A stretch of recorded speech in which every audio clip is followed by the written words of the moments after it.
साथीहरू गर्नेलाई जाई एकजना भाइ मैले दिल्लीमा भेटेँ जसले चाहिँ यहाँ मोमो बनाएर बेच्नु हुँदो रहेछ उहाँको मोमो पनि खाइयो त्यो भाइसँग सानो तरकारी बोल्नु भाइ तपाईँको नाम मेरो नाम वीरेन राई राई कहाँबाट हुनुहुन्छ म गुरुबथान साइड गुरुबथान है यो यसरी मोमो बेच्नु हुँदैछ कति वर्ष बेच्नु भएको म भयो अहिले त 4 साल जस्तो भयो यो गरेको राम्रो छ बिजनेस राम्रै चल्दैछ डग्गीहरू पाउँदैन पाउँदैन है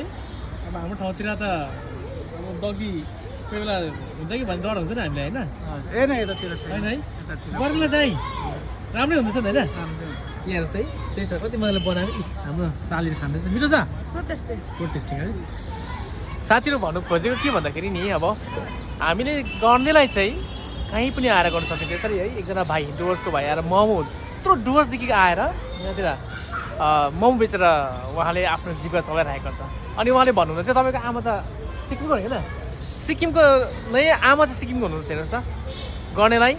चाहिँ यो भिडियो तपाईँलाई देखाउनुको आवश्यक यति मात्रै हो कि हामी जुनै ठाउँमा पनि गएर हाम्रो स्किल्ड छ हामीमा केही क्षमता छ भने हामी जहीँ पनि गरेर हामी गरेर खान सक्छौँ हो कि होइन भाइ हो खुसी हुन्छ हजुर ल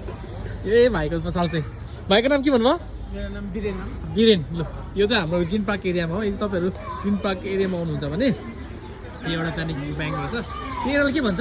यो ग्रिन पार्क गुजर टाइपमा है यहाँ आएर चाहिँ यो भाइकोबाट चाहिँ यस्तो मोमो चाख्नु दामी पेस्ट यो घर लिएर जाने हामीले साह्रो दामी पेस्ट बनाउँछ ल भाइ बधाई छ